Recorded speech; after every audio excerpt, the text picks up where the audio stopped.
All right, I am excited about this one. It is a Drexel, and I got it for $100, which for a 9 drawer Drexel, I feel like that's a pretty good deal. So I have some fun design plans. It's one that I actually saw my friend Timeless by Tatiana do. So it'll be kind of a similar concept. I'll do some different things, but I'm excited about it. So let's get going on it. So my plan is to strip the top because this wood grain is super beautiful. I can see it hiding underneath the dirt, and whatever kind of textured black splashes of paint over the stain it has. Um, I'm going to switch out the hardware, and then this type of decorative piece I am taking off of these drawers, and then I'm going to put pole wrap. It's a really beautiful design feature that I've loved seeing on pieces, and I'm excited to try it. There are quite a few nicks and dings that I'm going to have to end up filling. That's probably going to be pretty tedious and time consuming, but all in all, it's in really great shape, and it's a piece I'm really excited to work with. First thing I'm going to do is get to stripping the top of this, and then I'll let it sit while I can do some other work. I could do some work on this dresser, but I'm actually still mid-project on something else, so I will flip to the work that I'm doing there. And so that's the beauty of when you strip something and it has to sit for a little while, that you can get some other stuff done while you're working. And my daughter is behind the camera right now mocking me, mimicking everything that I'm doing. Um, but real life here, y'all.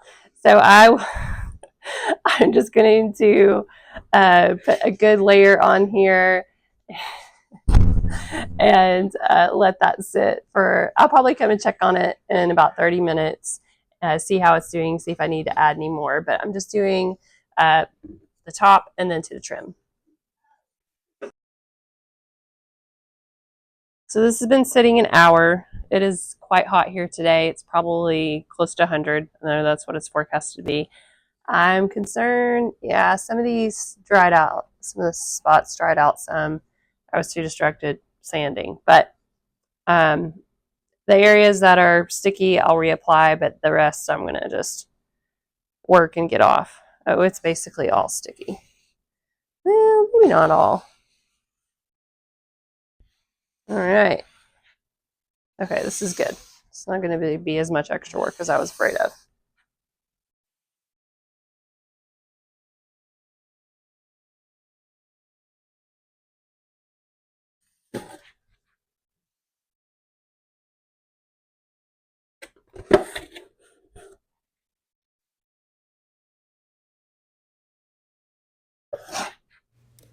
I then just made my way around the rest of the dresser, and thankfully there weren't too many sticky spots and it came off pretty easily. For the trim pieces, I'm just going to come in and use paper towel. Just, I feel like the texture of it helps get it off, although it's sticky. Probably need to locate my brush. Although this part's coming off, but I'll come in too with the finishing cleaner, and that will help get off the finish along here with the steel wool.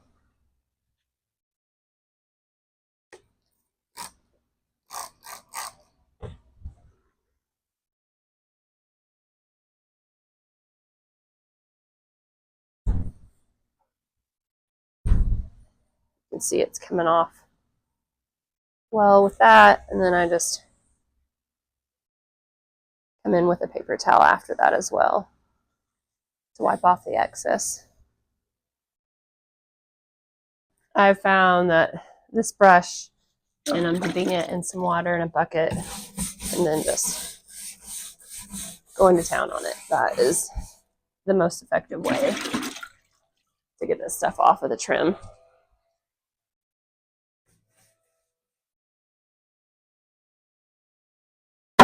And then I can come through, wipe it back, and then come in with the finishing cleaner.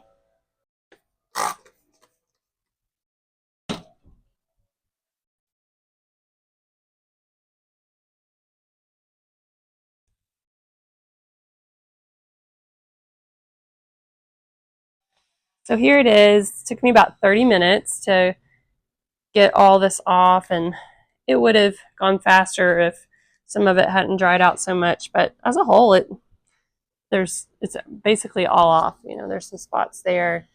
It's a little bit heavier on there, but as I sand, that should come off quite easily. My first step I want to do right now is to remove this hardware so I can try to get this decorative trim off, because I am planning to put some pole wrap here. I'm excited to try that look. I think it looks really cool, really pretty. So using my little driver here, and get that out quickly.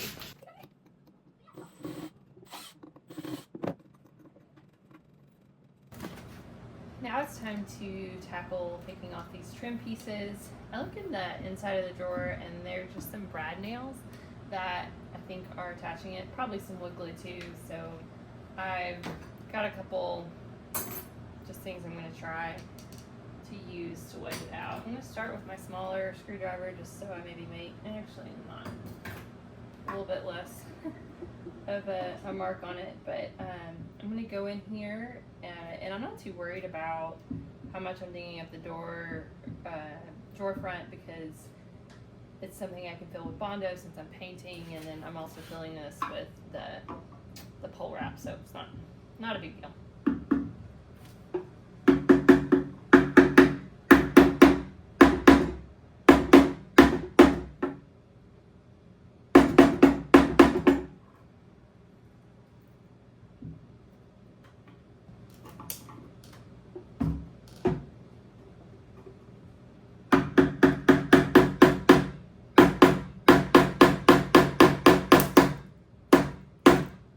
Hearing some cracking, that's good.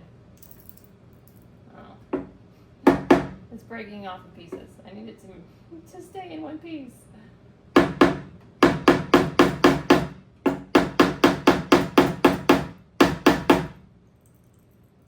This first trim piece gave me the most problem. I was trying to figure out the best method to do it, and then honestly, it was on there quite well. So I ended up, my method would just be to go up and down the sides of it to get it to, to wedge it off slowly at each spot, and then finally it would get loose enough to where I could then pry it off.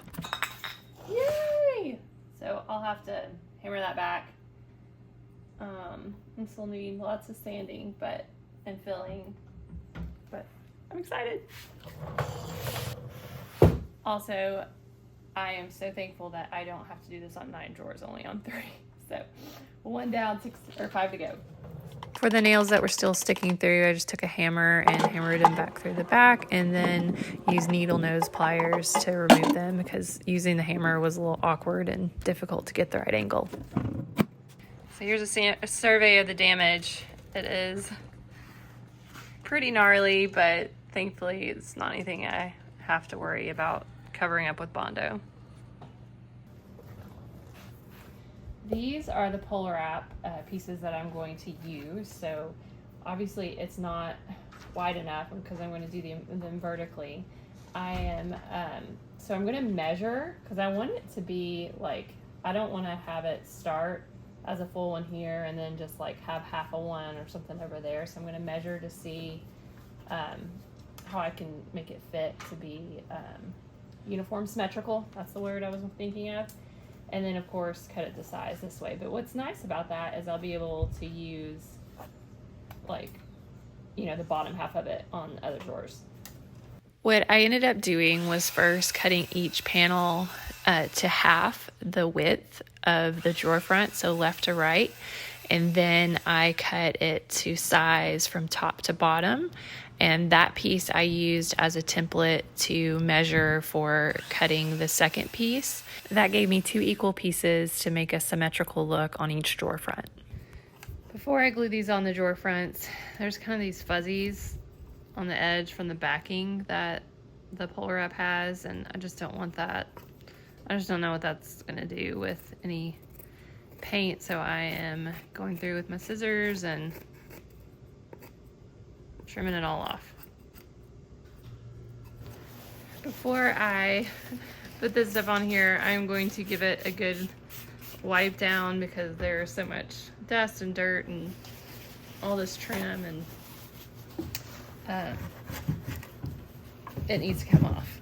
I mean, look at that. So I'm just using Simple Green. It's a cleaner degreaser and works really well.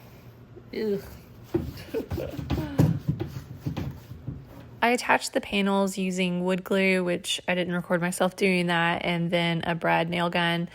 If I had to do it again, I think I might use like liquid nails or something like that to glue it, and then put dumbbells or something like that like on top of it to weigh it down. The challenge I have is the trim is raised around it, so I would have to have also something flat to put on there, then put the dumbbells on.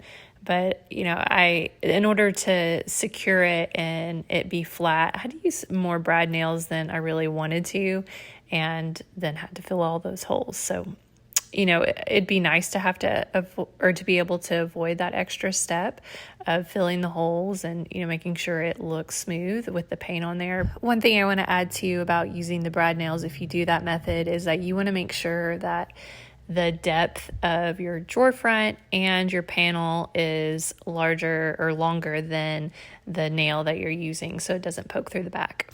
After that, I switched to preparing the top for stain. For the edges, I use my Surf Prep sander with the Proform attachment. This is a medium grit. And then for the top, I first started with 120 grit since a lot of the finish was already off, and then moved up to 180. Sanding can take a while. I have this video sped up by 10 times the speed of what it originally was, but you want to go slow, let the sander do its work, and not apply too much pressure while you're going, so you have minimal swirl marks.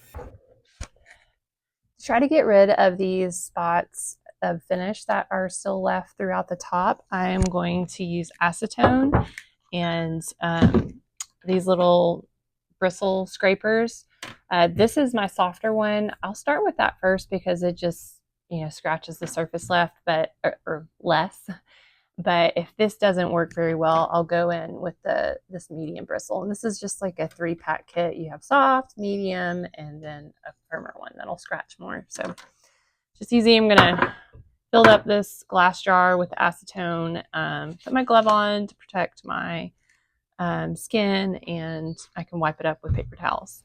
This angle will give you a better idea of what I'm trying to get out. The design of the furniture, for some reason, had all these little divots throughout, like even the sides, top, everything. So I didn't want that to be there, because if my new stain is a little different shade, then you're still going to see them. So that's why I'm using this acetone and just brushing it out. It worked really well at removing the coloring of the stain. It did create these spots that I have to sand out.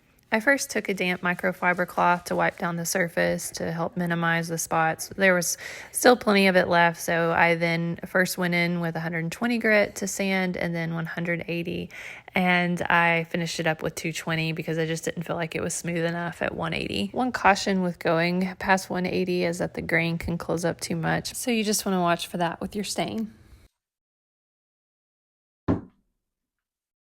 I'm excited to get to staining the top. So I am using just this Minwax Special Walnut stain, water-based stain. It'll dry, it'll be fine. But so funny enough, last time I used this, goodness, I don't remember which project I used it on, but I just had it, left it in the container like this in my refrigerator because it keeps and I don't have to clean up, and then I can just use it again when I want.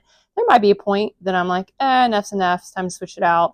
But then that way too, I can keep reusing this pad. This is technically a paint edger, but it works so well for spreading stain on top of a dresser or, you know, any kind of larger surface.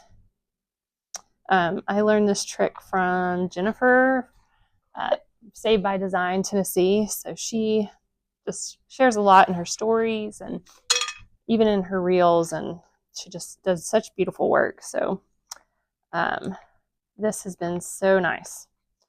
So yeah, I'm going to get to going. I'll spread this all on there, and then I'll wipe it back. Easy as that, hopefully.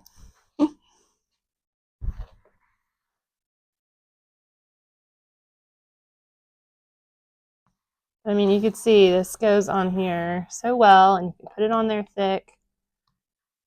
You know, as she said, and I feel like it's been a good approach to take, is you want to be able to write your name in it. So you want it to be on there plenty thick enough. That way you're not worried about it drying out before you can get to wiping it down. Oh, I forgot to comment about my apron. I did not want to change into a different set of clothes because it was just like, more laundry. I'm going to get sweaty out here anyway. So I was like, you know what? I'll just grab this apron that I honestly don't really even wear, and it'll be good to protect my clothes from possibly getting stain on there. Oh yeah, not gotten that yet, have I?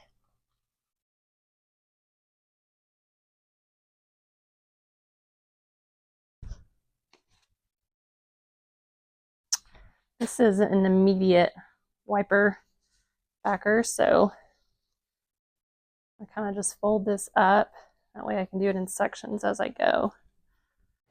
The most important thing that I'm thinking about here is getting off any excess of stain, because if I leave it there, it's going to have a dark streak that dries, and if you then try to sand it back or anything, it is really difficult to get the color to be uniform. So you'll see me making several passes, long strokes, and then looking at lots of different angles to make sure I've gotten off everything that I need to get off. There's this spot along the edge here. I have dampened my cloth so I can kind of loosen it up, get it off of there.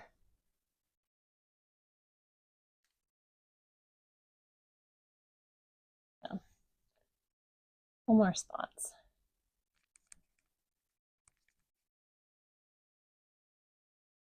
The only tricky thing about doing this in the heat can get you. Final step for the top is top coat. I'm going to do 3 layers. I'm using General Finishes High Performance Top Coat in the flat sheen. I really like this one. It's worked really well. It is a bit on the pricier side, but since I know that I'm going to use a lot of it, I go ahead and get the full gallon. And in between coats, I am lightly sanding with a 400 grit sanding pad, and that will just help get it really, really smooth to get a nice smooth finish.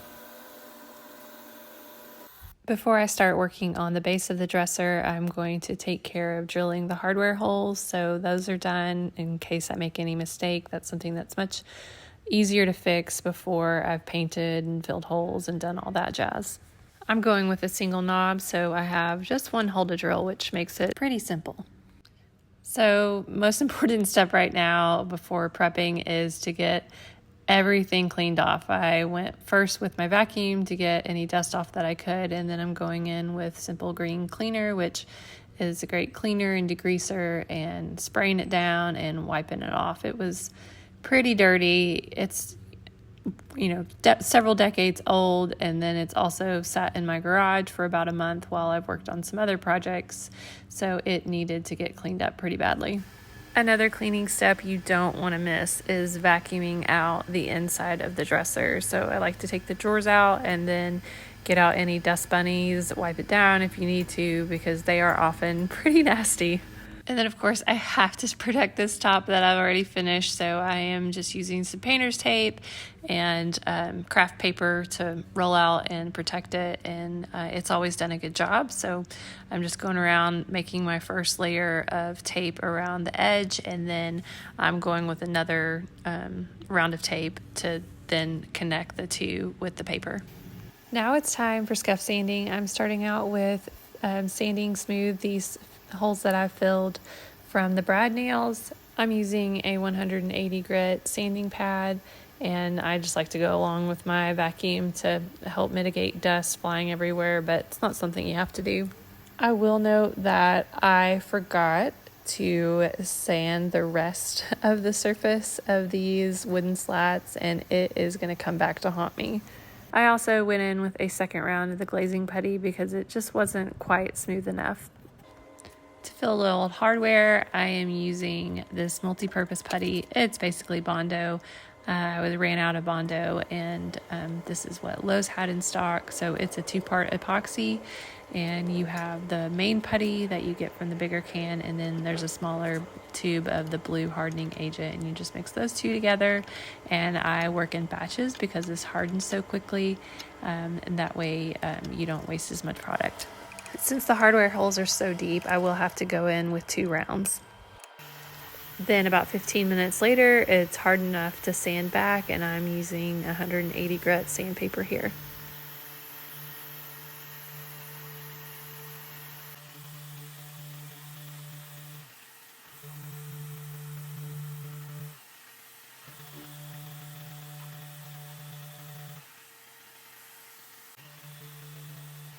For the contoured areas of the drawers, I'm using my ProForm sanding attachment. They're basically just squishy sanding pads that will conform to the contoured surface, which is really, really great. Unfortunately, I do find a little bit of a blind spot with this. I think it's just how much the contour of these drawer fronts change. I'll find that issue once I prime, and it will cost me some hours, but we'll get to that later. Otherwise, I still love these. They work great. I'm just using a medium grit that's like a 120 to 150. I find that it's more on the 150 side, but these are really fantastic for contoured areas. All right, prep is finally done.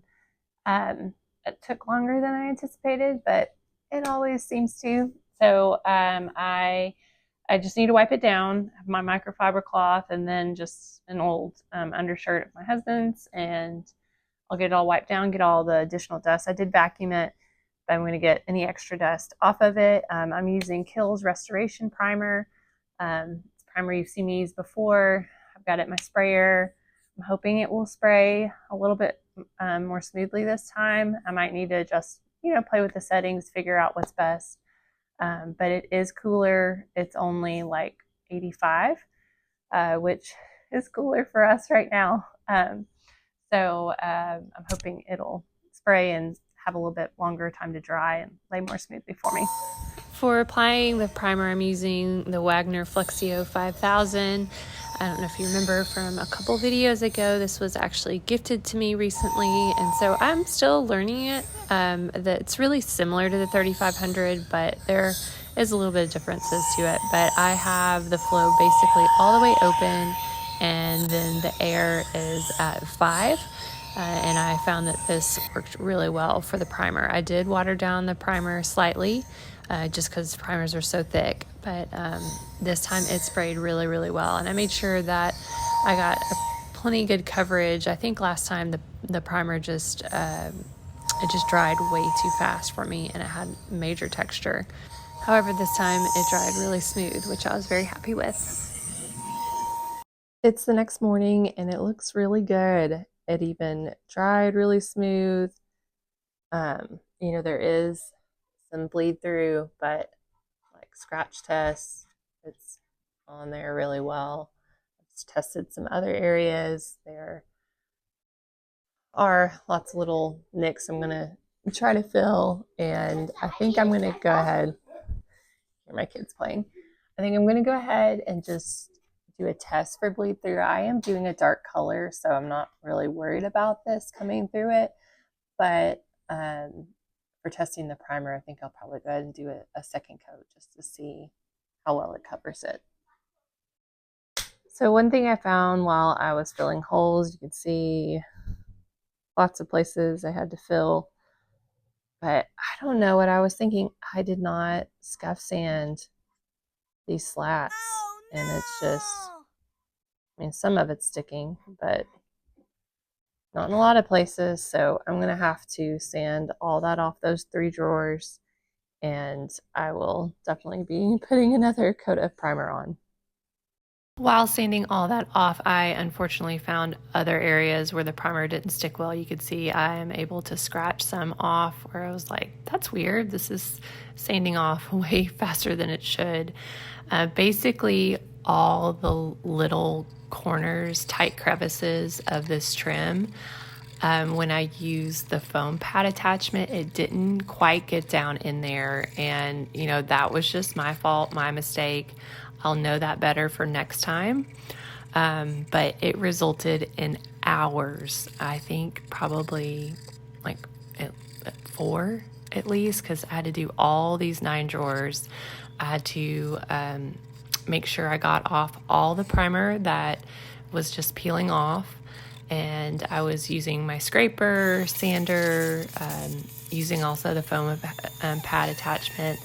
I was trying to get all that off, and then I needed to blend it in smoothly to the primer that had stuck well, so when I put additional primer and paint on, you didn't see the line of where there was a place where there was no primer and then there was a layer of primer. So it was such a pain and so frustrating, but it's a lesson learned. I will be very careful if I have any drawer fronts or dresser area where the trim has this many angle changes.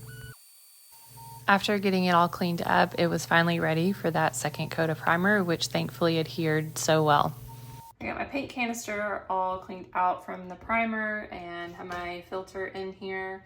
I'm going to be using Wise Owl's 1 hour enamel paint. Essentially, I think it's like 94% cured in the first hour, so it's pretty cool. It's dark forest. This is really pretty dark green that I've seen somebody use before. One important thing about their paint is they do not recommend brushing it. So if you don't have a sprayer, would not recommend this paint.